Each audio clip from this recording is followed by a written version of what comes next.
Shalom, Bapak Ibu Saudara. Kita lanjutkan studi kristalisasi kita di kitab Imamat, dan ini sudah tema yang kedua. Kemarin kita sudah bahas mengenai korban bakaran, dan itu merupakan simbol daripada kematian Kristus di kayu salib, ya. Dan kali ini kita akan belajar korban sajian, yang saya akan baca aja dulu pasal 2 ini. Ayatnya ada yang ayat 1 dan 2 ya. Kita baca dulu ya, saya bacakan ini. Apabila seseorang hendak mempersembahkan persembahan berupa korban sajian kepada Tuhan, hendaklah persembahannya itu tepung yang terbaik, dan dia harus menuangkan minyak serta membubuhkan kemenyan ke atasnya. Ayat 2, lalu korban itu harus dibawanya kepada anak-anak Harun, imam-imam itu. Setelah diambil dari korban itu tepung segenggam dengan minyak beserta seluruh kemenyannya, maka imam harus membakar semuanya itu di atas mezbah sebagai korban, sebagai bagian ingat-ingatan korban itu, sebagai korban api-apian yang baunya menyenangkan bagi Tuhan. Nah, saudaraku, ini korban sajian juga menggambarkan bukan kematian Kristus di kayu salib, tetapi karena korban sajian ini tepung kasih minyak, ya, berarti dia teraduk, ya, dituangkan dulu baru teraduk dia, kemudian setelah itu dituangkan kemenyan. Nah, tepung ini sebenarnya bahan dasar daripada korban sajian itu. Tepung ini, Bapak Saudara, simbol daripada kemanusiaan Kristus, ya. Ya, dari situ roti hidup, aku adalah roti hidup, ya. Dari tepung juga kan dibuat roti itu.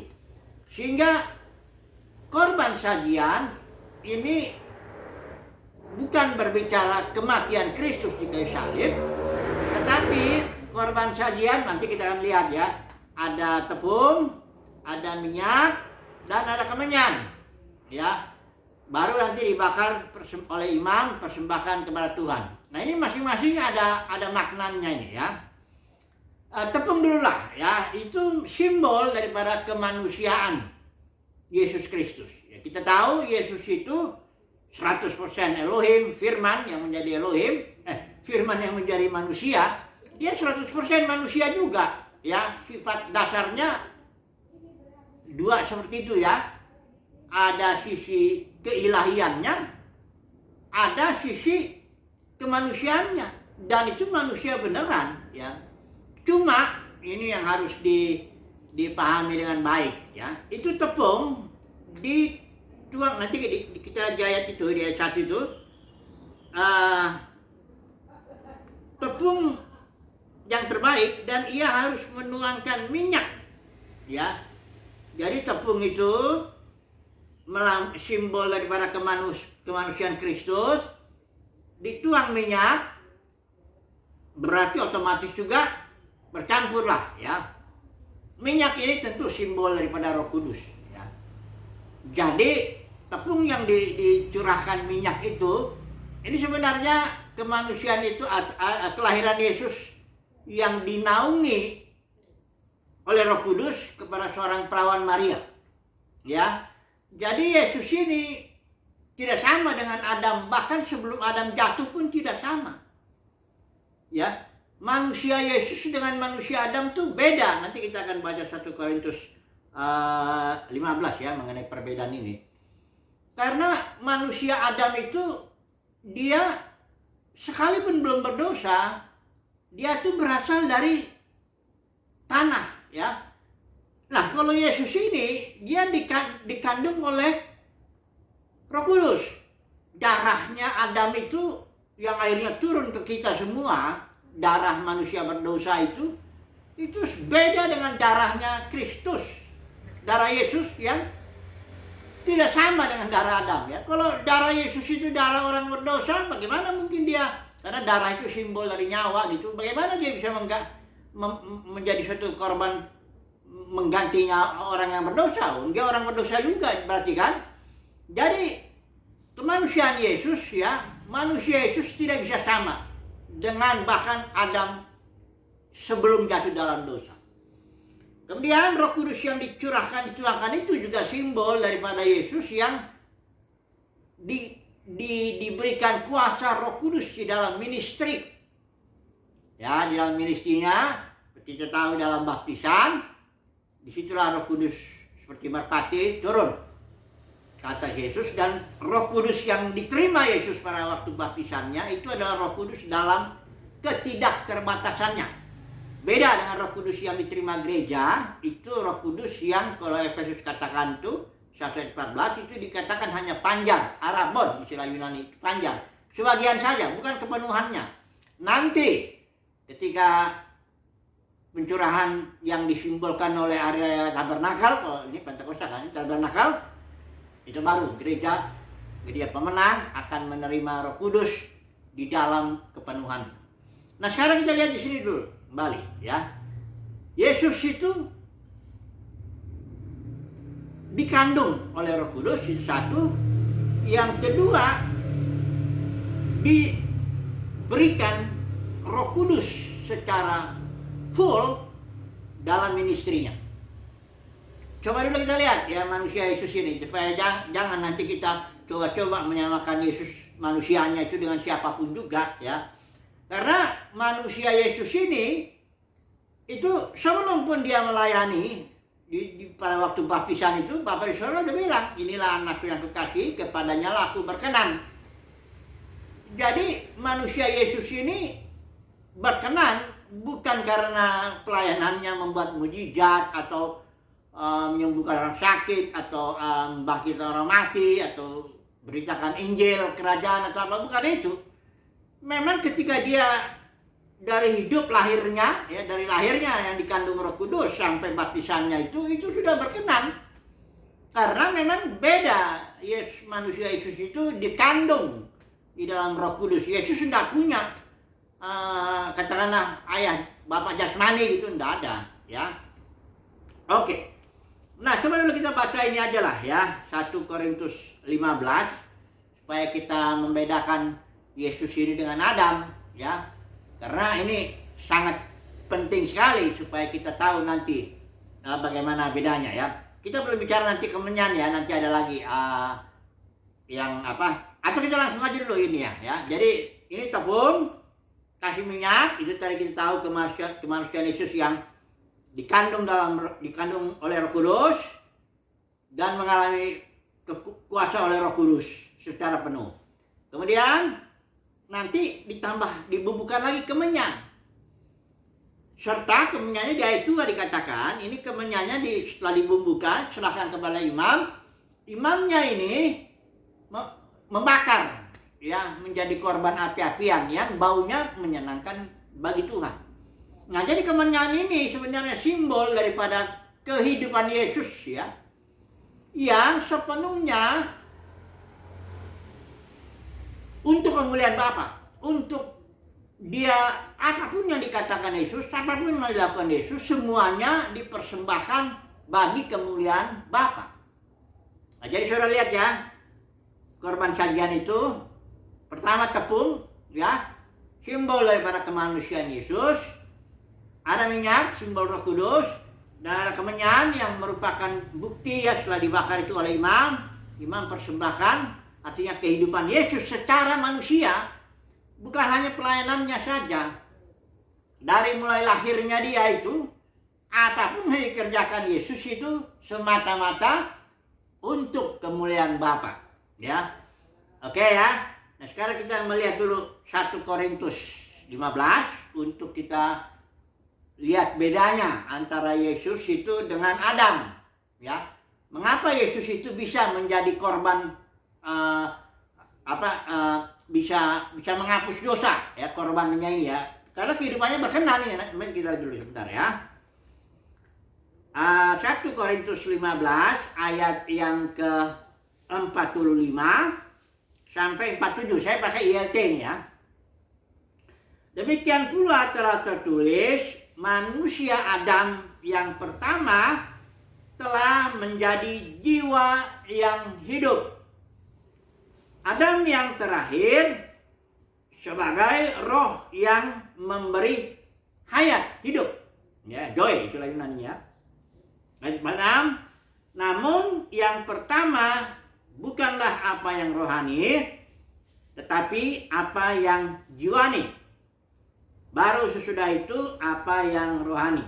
Ayat 47, manusia pertama adalah dari bumi. Ini dia Adam yang pertama itu, sekalipun dia belum jatuh dalam dosa, dia itu manusia dari bumi, ya, berasal dari tanah Adam itu, ya. Kemudian manusia kedua ini Yesus adalah dari surga, karena dia itu firman yang menjadi manusia, di mana firman itu adalah Elohim, ya. Manusia kedua adalah dari surga, yaitu Tuhan. Saudara, di sini ada yang saya perlu mengajak saudara untuk perhatikan dulu sedikit. Ada perbedaan yang sangat menyorot dikatakan. Yang pertama dikatakan manusia Adam yang pertama, ya. Di ayat 45 itu manusia Adam adalah atau menjadi jiwa yang hidup. Sementara Adam yang akhir menjadi roh yang memberi hidup. Kemudian baru ayat yang terakhir 47, manusia pertama, ya, itu dari bumi, manusia kedua dari sorga. Saudaraku, ini sangat berarti itu bedanya. Adam pertama itu jiwa yang hidup. Itulah dia Adam yang dari Taman Eden yang akhirnya jatuh dalam dosa. Tapi Adam yang akhir, ya, ini dia setelah dia mati, bangkit, dan naik ke surga itu, dia menjadi roh yang memberikan hayat kepada gereja. Itulah di hari Pentakosta. Nah, Adam yang akhir ini ketika dia mati di kayu salib, dia mati sebagai penutup dari seluruh Adam pertama dengan semua keturunannya itu ditumpas mati di kayu salib. Jadi sebenarnya yang mati di kayu salib itu bukan Yesus saja sebagai Adam akhir, bukan. Tapi Yesus yang sebagai Adam akhir ini membawa seluruh Adam pertama dengan keturunannya itu ditumpas di dalam kayu salib itu. Karena upah dosa itu maut, kematian. Itu hanya yang jalankan, bukan seluruh Adam dan keturunannya yang menjalankan kematiannya itu, tapi hanya Yesus saja. Tapi sesungguhnya Yesus itu mati di kayu salib sebagai Adam akhir yang membawa penutup, ya. Jadi seluruh nanti Adam dan keturunannya itu ditutup oleh Adam akhir ini dan dibawa ke kayu salib untuk mati di sana sebagai upah dosa, ya. Nah, tapi kemudian ketika dia bangkit, nggak dibilang Adam yang kedua, tapi manusia kedua. Apa ini artinya? Perhatikan ya, ayat 47 bicara soal penciptaan. Manusia pertama adalah dari bumi, artinya manusia, penciptaan manusia pertama memang dari bumi, dari tanah kan. Kemudian manusia kedua adalah dari penciptaan manusia kedua itu dari surga.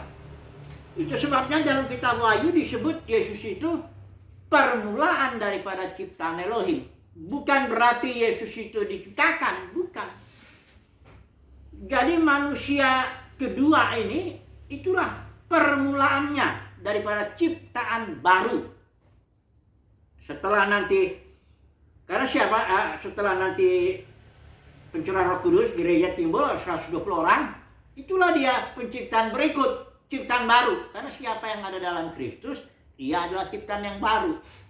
Nah, jadi permulaan ciptaan baru itu adalah manusia kedua. Itulah dia Yesus. Jadi posisi Yesus itu sebagai Adam akhir, dia menutup bahwa seluruh Adam dan keturunannya ditutup di kayu salib. Ketika dia bangkit, dia memulai sesuatu yang baru, yaitu ciptaan baru, permulaan ciptaan baru. Itulah dia sebagai manusia kedua. Nanti pada akhirnya seluruh manusia mengikuti, ya, menjadi manusia yang baru, ciptaan baru. Itulah yang disimbolkan dari langit dan bumi yang baru. Langit dan bumi yang baru itu simbol manusia baru, manusia ciptaan baru. Langit itu dimensi spiritualnya, bumi dimensi jasmaninya. Nah, jadi korban sajian, ini sekali lagi ya, korban sajian itu untuk simbol, menjadi simbol, bukan kematian Yesus memang. Dia simbol kehidupan Yesus yang sempurna. Pertama dikandung Roh Kudus, kedua melayani dengan kuasa Roh Kudus yang full, ketiga melakukan segala sesuatu untuk kemenyan, ya, untuk kemuliaan Bapa. Seluruhnya ya. Nah, mari kita aplikasikan langsung dulu aja lah, ya. Apa ini artinya bagi kehidupan kita sekarang ini? Kita tentu tidak seperti manusia Yesus, ya. Kita lahir dari Adam yang sudah dalam dosa, ya. Tapi ketika kita lahir baru, kita ada dalam Kristus, kita adalah ciptaan baru. Ciptaan baru ini kita belajar hidup berkenan di hadapan Tuhan, atau menjalani kehidupan dalam Kristus yang baru ini berkenan kepada Tuhan, bukan dalam konteks pelayanan. Nah, kalau orang Kristen sering bilang kalau pelayanan itu ya di khotbah, ya jadi song leader atau aktif dalam kegiatan agamawi atau apa aja lah, ya, itu disebut pelayanan. Bukan begitu.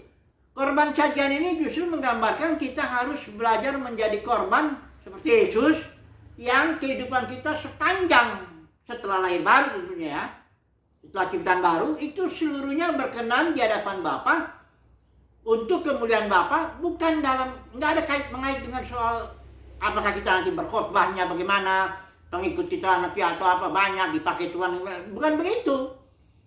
Ini masalahnya kita berkenan dalam kehidupan sehari-hari. Nah, kayak gitulah ya. Jadi korban sajian itu kalau diterapkan dalam kehidupan kita, ya artinya kita hidup sebagai ciptaan baru dalam kehidupan sehari-hari.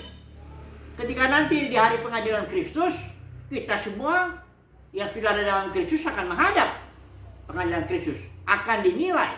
Saudara jangan salah bahwa yang dinilai bukan pelayanan kita saja, itu hanya sebagian kecil. Yang dalam hidup kita ini, kalau ada orang khotbah paling nggak seminggu bisa hanya berapa kali, itu pun kalau diundang-undang, ya. Atau bisa jadi song leader, itu hanya sebagian kecil dari, atau hanya kebaktian mingguan, itu hanya cuma 2 jam aja. Bukan itu. Yang akan dinilai dalam pengadilan Kristus itu adalah bagaimana kita dalam hidup kita sehari-hari selama 24 jam. Bagaimana makan kita, bagaimana tidur kita, bagaimana kita menggunakan ini, dan semuanya. Apakah semuanya itu untuk kemuliaan Bapa atau untuk kita? Ini yang kita harus tahu dari aplikasi dari apa korban sajian itu, ya. Apakah hidup kita ini menjadi suatu korban sajian bagi Tuhan, ya? Artinya apakah hari-hari kita, detik demi detik kehidupan kita, apakah kita berkenan kepada Bapa? Apakah kita melakukannya untuk kemuliaan Bapa atau tidak? Itu yang akan dinilai nanti di pengadilan Kristus. Itu sebabnya nanti dalam pengadilan Kristus ada banyak surprise lah, katakan begitu, ya. Ya, banyak orang yang kayak di Matius 7 itu, 21-23. Ada orang sana mengatakan, kami berbuat demi namamu, banyak melakukan mujizat demi namamu, mengusir setan demi namamu. Saya ngebayang itu pasti itu para pengkhotbah KKR itu, ya. Tapi Tuhan Yesus bilang, enggak, aku nggak berkenan. Karena engkau melanggar aturan, hukum, lawlessness, ya, anomia istilahnya itu, pelanggaran. Nah, jadi enggak itu yang dinilai nanti di pengadilan Kristus. Tapi seluruh kehidupan kita sejak kita lahir baru, bagaimana, ya? Itulah yang akan dinilai kehidupan kita sehari-hari, hari lepas hari. Jadi ini aplikasinya daripada korban sajian. Haleluya. Amin.